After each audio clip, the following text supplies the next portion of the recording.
الحمد لله الذي خلق الإنسان من ذكر وأنثى وجعله نسبا وصهرا، والصلاة والسلام على سيد ولد آدم وخاتم الأنبياء الذي نال به نوع الإنسان الشرف والعلا، وعلى آله وأصحابه مصابيح الهدى بالعلم والتقوى، وعلى من تبعهم بإحسان إلى يوم الجزاء. أما بعد، فأعوذ بالله من الشيطان الرجيم. بسم الله الرحمن الرحيم. إن الذين يتلون كتاب الله وأقاموا الصلاة وأنفقوا مما رزقناهم سرا وعلانية يرجون تجارة لن تبور. وقال رسول الله صلى الله عليه وسلم: اقرأوا القرآن فإنه يأتي يوم القيامة شفيعا لأصحابه. درود الشريف. اللهم صل على سيدنا ومولانا محمد وعلى آل سيدنا ومولانا محمد وبارك وسلم وصل عليه. اللهم صل على محمد وعلى آل محمد كما صليت على إبراهيم وعلى آل إبراهيم إنك حميد مجيد. اللهم بارك على محمد وعلى آل محمد كما باركت على إبراهيم وعلى آل إبراهيم إنك حميد مجيد. محترم علماء الكرام وطلباء الكرام وعام مسلمان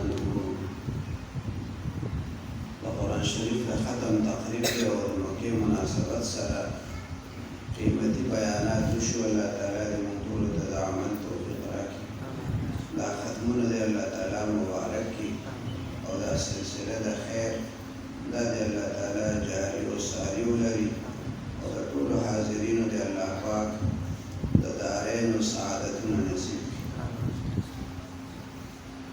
مسلمانان رونو الله جل شانه ومونږ تاسو باندې ډېر مهربان دی. دا د هغه ډېر لوی کرم دی، د هغه احسان دی چې موږ یو داسې مجلس کې ناست یو چې د هغې نسبت قرآن شریف ته کېږي. قرآن عظیم الشان سره نسبت او تعلق یو کمزوری شی قیمتي کړي. تاسو به خیال کړی د قرآن شریف دا غلاف چې دی نو دا خو قرآن نه دی، دا خو یو عامه کپړۍ خو چې د قرآن شریف نه تاو شي نو بیا هغې ته مسلو بیا اودسه لاس نه لګي. داسې یو کته لګېدلې قرآن شریف ته نو هغې پورې بغیر د اودس نه څوک لاس نه لګوي، ځکه چې دا وایي قرآن شریف سره لګېدلې. دا خښتې او دا لرګي او دا کاڼي دا ماربلې وغیره د یوې کارخانې نه به راغلي، خو چې په جومات کې ولګي نو بیدار سره پرې بیا خلک پرې نه کېږي. او که هماغه خښتې او ماربلې دې کور ولګولې نو سره د سبزو پرې خلک ګرځي. نو هغه نسبت دا معمولي شی چې دی دا څومره قیمتي کړو. د زرو تول چې کېږي کله درګر چې کله یو امبیل د سرو زرو تلي نو هغه امبیل کې داسې یو تار باندې شوی، په هغه تار کې دغه سره زر لګېدلي، هغه عام تار وي، خو چې کله یې تلي نو بیا ترې هغه تار نه جدا کوي. هغه معمولي تار چې نو هغه هم د زرو په هغه تول کې وتړلی شي. نو د معمولي غوندې تار ته دا شرف چې حاصل شو د زرو د هغه مرګیتیا د وجې ورته حاصل شو. چې موږ خپل تعلق د قرآن شریف سره جوړ کړو، د قرآن مجید د خدمت چې کومې ادارې دي هغې سره موږ خپل نسبت قایم کړو. د الله پاک د دین خلک چې کوم خادمان عالمان صاحبان خدمت کوي هغې سره موږ خپل تعلق مضبوط کړو. نو که موږ ډېر هم کمزوري یو خو د الله جل شانه دا احسان او مهرباني به په موږ چې دا نسبت هغه برکات به الله تعالی مونږ ته راکړي.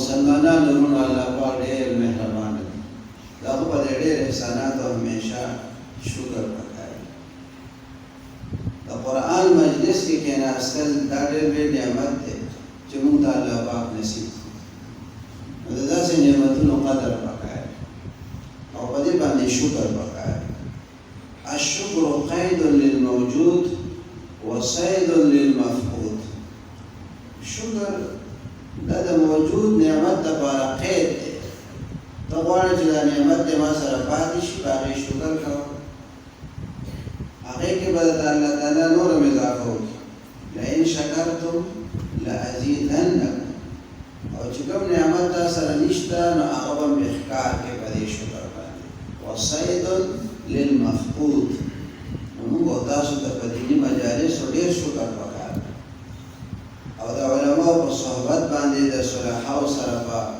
ناسته باندې په هغه تعلق باندې د الله تعالی ډېر شکرګزار اوسېدل پکار بیا د دغه نسبت او د دغه ادب او د تعلق هغه ثمرات او فواید هغه انسان ته نصیب شي